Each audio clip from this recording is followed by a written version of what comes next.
Hello friends, आज maths की मैं फर्स्ट क्लास में आपको मेंस्ट्रुएशन के बारे में बताऊंगा, जिसको हम हिंदी में क्षेत्रमिति बोलते हैं। ठीक है, तो इसमें फर्स्ट शेप जो आती है हमारी उसको बोलते हैं स्क्वायर, यानी कि हिंदी में क्या, वर्ग। ठीक है, अब मैं आपको दिखाता हूँ वर्ग दिखता कैसा है। ठीक है, इसको हम बोलते हैं वर्ग। ठीक है, और वर्ग की क्या खासियत होती है, इसकी सारी साइड्स, ठीक है, इसकी सारी साइड्स जो होती है इक्वल होती है। ठीक है, और इस पे सारे एंगल्स भी इक्वल होते हैं। ठीक है, और ये हर एक साइड क्या कहते हैं, परपेंडिकुलर पर एक दूसरे को टच करते हैं। ठीक है, फिर क्या है, इसके डायगोनल्स, जो कि डायगोनल्स जिसको हम हिंदी में विकर्ण बोलते हैं, वो आपस में 90 डिग्री पर कट करते हैं। ठीक है, और दोनों डायगोनल्स की लेंथ जो होती है वो इक्वल होती है। ठीक है, मैं आपको ऐसी ट्रिक्स बताऊंगा जिससे कि आपको फॉर्मूला याद करने की ज़रूरत ही ना पड़े। ठीक है, और जो एक स्क्वायर होता है, हमें पता है कि वो एक स्क्वायर जो होता है दो राइट एंगल ट्राइंगल से मिलके बनता है।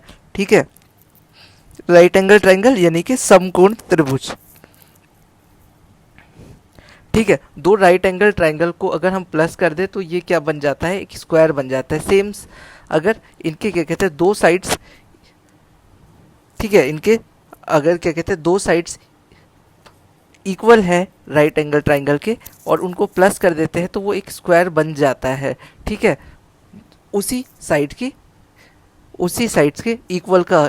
ठीक है, अगर मान लिया कि मैं इसको चार चार बोल दूँ, ठीक है, अगर इस साइड्स को मैं 4 बोल दूँ, इस साइड्स को 4 बोल दूँ, इस साइड को 4 बोल दूँ, तो इन दोनों को अगर हम प्लस करके एक स्क्वायर बनाना चाहें तो ये एक स्क्वायर बन जाएगा, यानी कि इसकी सारी साइड्स 4 हो जाएगी। ठीक है, ठीक है, इतना आपको समझ आ गया होगा। अब देखते हैं इसका फॉर्मूला कैसे हम ड्राइव कर सकते हैं। ठीक है,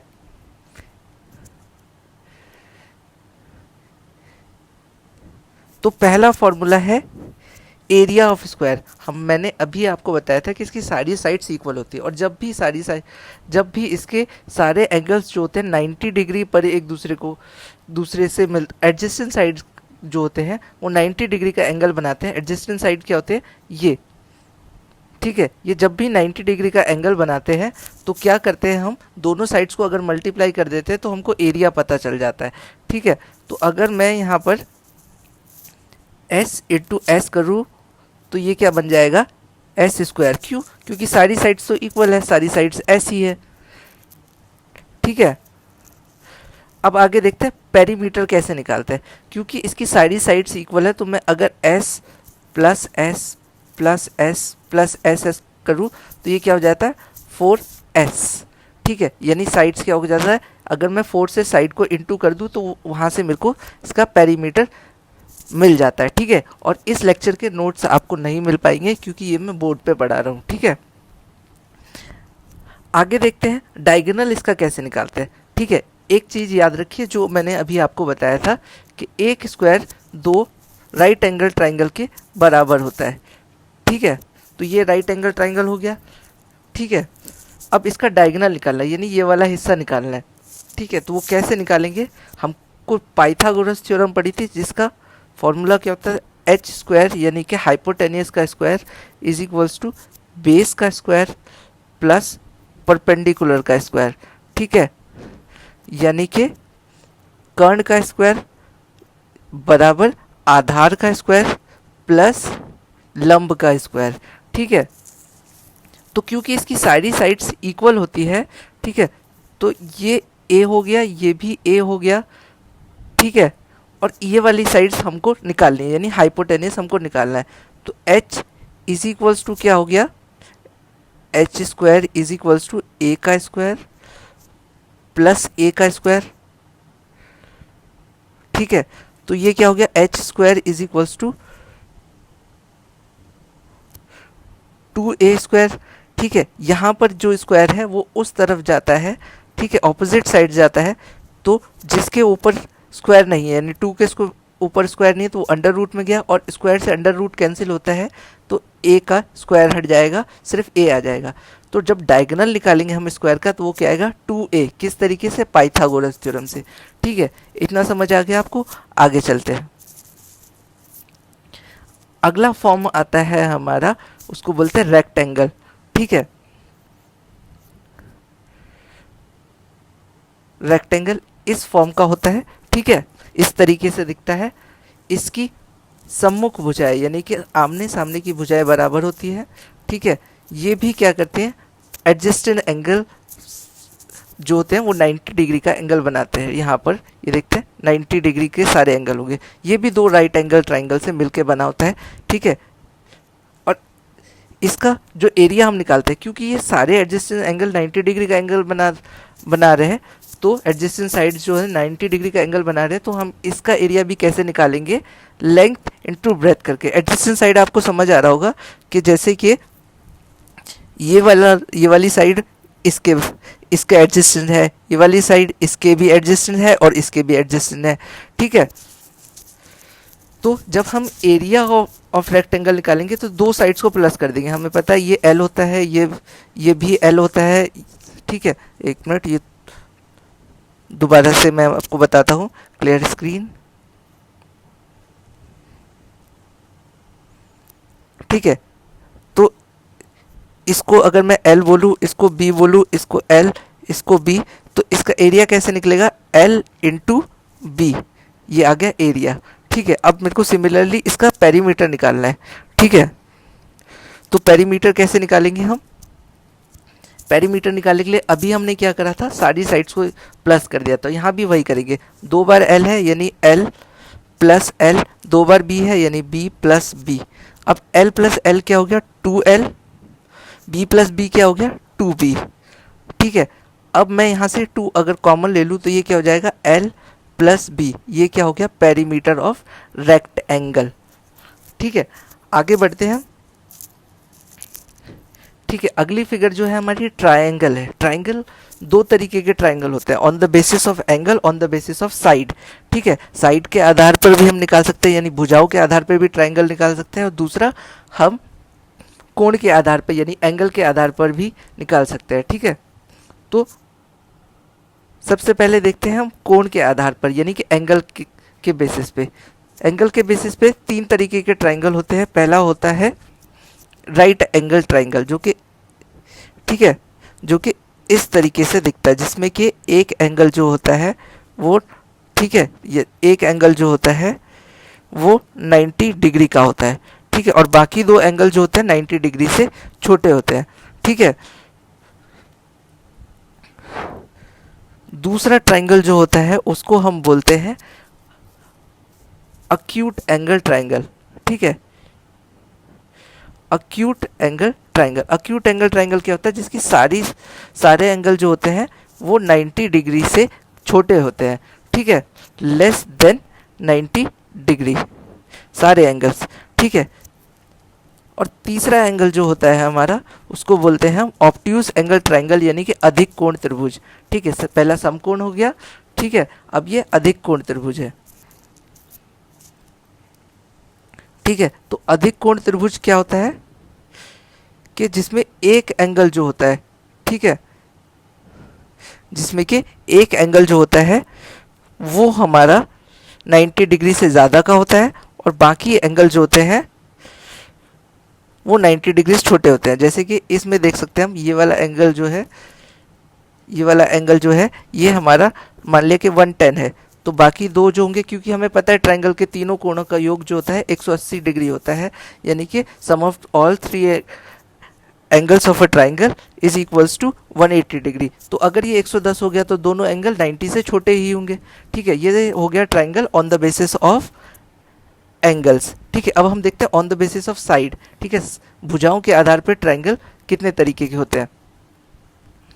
ठीक है, तो साइड्स के बेसिस पे 3 तरीके के ट्रायंगल होते हैं। सबसे पहला ट्रायंगल होता है जिसको बोलते हैं हम समकोण त्रिभुज।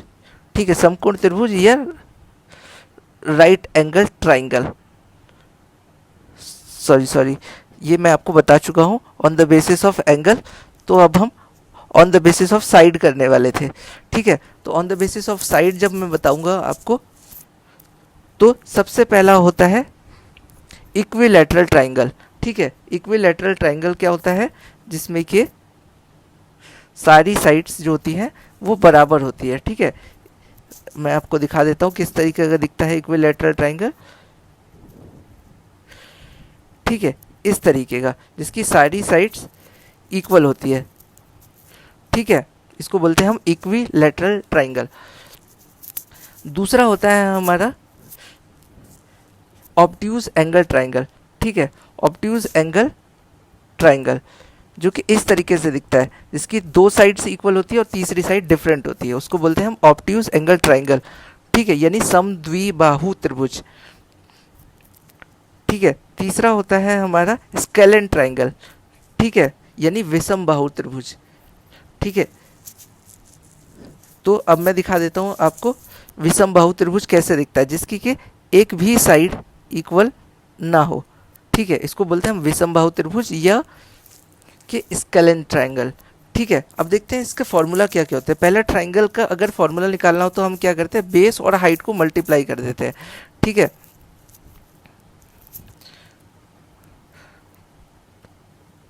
तो मान लिया कि ये ट्राइंगल है, इसका नीचे का ये हो गया बेस और ये हो गया हाइट। इसको अगर हम मल्टीप्लाई कर दें और डिवाइड बाय 2 कर दें, ठीक है, तो उससे हमें एरिया निकाला पता चल जाता है, यानी क्षेत्रफल पता चल जाता है। ठीक है, और इसका पेरीमीटर जब निकालना हो तो तीनों साइड्स को प्लस कर दीजिए, A plus B plus C is equals to perimeter आ गया। अगर सेमी पेरीमीटर निकालना हो, जिसको हम हीरोन्स के फॉर्मूला में निकालते थे, तो वो क्या हो जाएगा, तीनों साइड्स को प्लस डिवाइड बाई 2। ठीक है, आगे देखते हैं। आगे है पैरेललोग्राम। अब दिखाता हूं मैं आपको पैरेललोग्राम दिखता कैसा है। ठीक है, पैरेललोग्राम इस तरीके से दिखता है और इसका ये डायगोनल हो गया। ठीक है, डायगोनल यानी कि विकर्ण हो गया। अब इसका फॉर्मूला, पहले इसकी खासियत देख लेते हैं क्या है। Opposite sides are parallel. Parallel sides क्या होते हैं, जो साइड्स आपस में कभी टच ना करे, कभी ना मिलते हो, उसको पैरेलल साइड्स बोलते हैं। ठीक है, ऑपोजिट्स एंगल आर कॉन्ग्रुएंट, यानी कि ऑपोजिट एंगल जो होंगे इसके इक्वल होंगे। मान लिया मेरे पास एक ये एंगल है, एक ये एंगल है, तो A is equals to B, ये इसके ऑपोजिट एंगल है और ये एक दूसरे के बराबर होंगे। ठीक है, अगर ये C और D है तो सी डी भी इक्वल होंगे। ठीक है, अब opposite sides are also congruent, मतलब कि ये वाली साइड इक्वल होगी ये वाली साइड के, ये वाली साइड इक्वल होगी ये वाली साइड के। ठीक है, तीसरा है एरिया जो होगा इसका, वो होगा सेम जैसा रेक्टेंगल में फॉलो करते थे, सेम पैरेललोग्राम में भी चल जाएगा। ठीक है, लेंथ इनटू, ठीक है, हाइट कर देंगे, यहाँ पे ब्रेथ नहीं लिखा है, हाइट कर देंगे, लेकिन सेम वही फॉर्मूला है। ठीक है, और पेरीमीटर का भी सेम वही formula, 2 into L plus B. ठीक है, आगे देखते हैं। नेक्स्ट फिगर है हमारी रोम्बस। अब मैं आपको दिखाता हूँ रोम्बस दिखता कैसा है। ठीक है, इस तरीके का रोम्बस दिखता है। तो इसकी खासियत क्या है, सारी साइड्स कॉन्ग्रुएंट होती है, मतलब सारी साइड्स इक्वल होंगी। ठीक है, ऑपोजिट एंगल्स आर कॉन्ग्रुएंट, मतलब कि ये वाला एंगल, मतलब कि ये वाला एंगल जो होगा इसके कॉन्ग्रुएंट होगा, ये वाला इसके कॉन्ग्रुएंट होगा। ठीक है, ये एक दूसरे के इक्वल होंगे। ठीक है, और इसके जो क्या कहते हैं डायगोनल्स होंगे, वो एक दूसरे को के परपेंडिकुलर होंगे, यानी 90 डिग्री पर इंटरसेक्ट करेंगे। अब इसका एरिया जो निकालेंगे वो हम कैसे निकालेंगे, A इंटू बी, यानी कि दो साइड्स को हम इंटू कर देंगे, डिवाइड बाई 2 कर देंगे, तो हमारा क्या गया एरिया। और पेरीमीटर निकालने के लिए हम क्या करेंगे, सारी साइड्स क्योंकि इक्वल है तो 4 इंटू एल या 4 इंटू एस कुछ भी कर देंगे। ठीक है ना, साइड्स सारी इक्वल होती है तो 4 से साइड्स को मल्टीप्लाई कर देंगे। अगली फिगर है हमारे पास सर्कल। हमको पता है सर्कल किस तरीके का दिखता है। ठीक है, ये हो गया हमारा सर्कल। ठीक है, अब सर्कल की कुछ खासियत होती है। ठीक है, इसको बोलते हैं सरकमफ्रेंस, यानी कि परिधि। इसको बोलते हैं केंद्र, यानी कि सेंटर। ठीक है, और केंद्र से लेके अगर सरकमफ्रेंस यानी कि परिधि तक कोई रेखा खींची जाती है तो उसको बोलते हैं त्रिज्या। ठीक है, त्रिज्या या रेडियस। और अगर मैं एक परिधि से लेके दूसरी परिधि तक, ठीक है, केंद्र से होती हुई रेखा खींचता हूँ तो उसको हम बोलते हैं डायमीटर।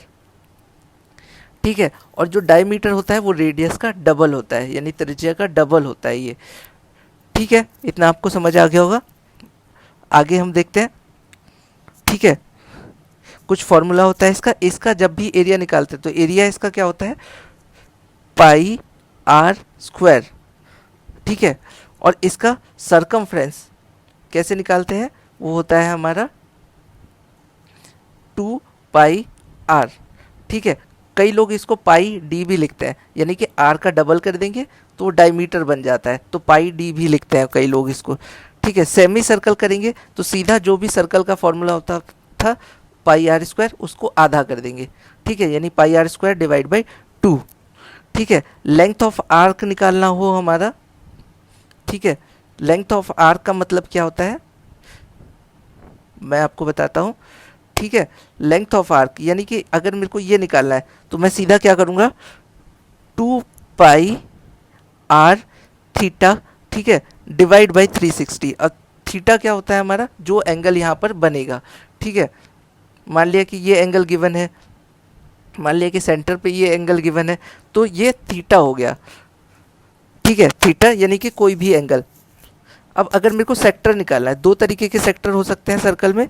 ठीक है, मैं आपको दिखाता हूँ। एक को जैसे ये हो गया, एक सेक्टर हो गया ऊपर वाला, एक सेक्टर हो गया नीचे। इसको बोलते हैं नीचे वाले को मेजर सेक्टर। ठीक है, ऊपर वाले को बोलते हैं माइनर सेक्टर। ठीक है, ऊपर वाला हो गया माइनर सेक्टर। ठीक है, तो जब भी हम सेक्टर निकालेंगे क्या करेंगे, 1/2 लेंथ ऑफ आर्क। ठीक है, लेंथ ऑफ आर्क निकालने का फॉर्मूला अभी मैंने आपको बताया था, 2 पाई आर थीटा बाई 360। ठीक है, तो जब भी एरिया ऑफ सेक्टर निकालेंगे 1/2 length of arc into r is equals to pi r 2 theta divide by 360। ठीक है, नेक्स्ट है ट्रेपेजियम। ठीक है, ट्रेपेजियम आपको फिगर यहाँ पे दी हुई है। अब ट्रेपेजियम का क्या होता है, ठीक है, जो बेस होता है, ठीक,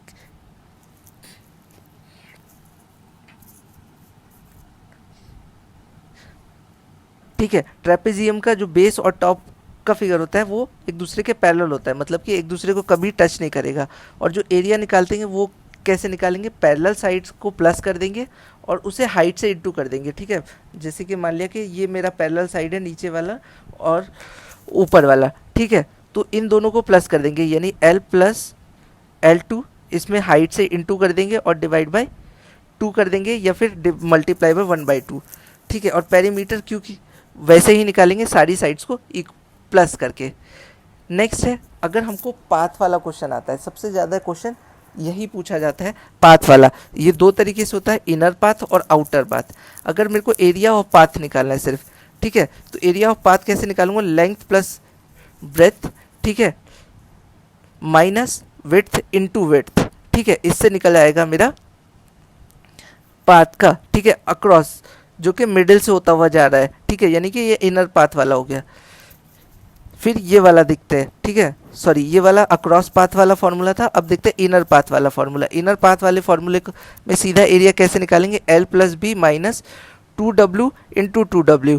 ठीक है, W means width, L plus breadth, L plus W मतलब क्या हो गया हमारा लेंथ प्लस ब्रेथ। ठीक है, आगे देखते हैं आउटर पाथ निकालना हो तो। ठीक है, आउटर पाथ का भी ये फॉर्मूला होता है, L plus B plus 2W into 2W। ठीक है, फॉर्मूले आप नोट कर लीजिए। अब मैं न्यूमेरिकल कराऊंगा आपको अगली क्लास में। ठीक है, ताकि आपको कोई प्रॉब्लम ना हो 2D फिगर्स में। उसके बाद हम 3D फिगर्स करेंगे, फिर आगे की क्लासेस कंटिन्यू करेंगे।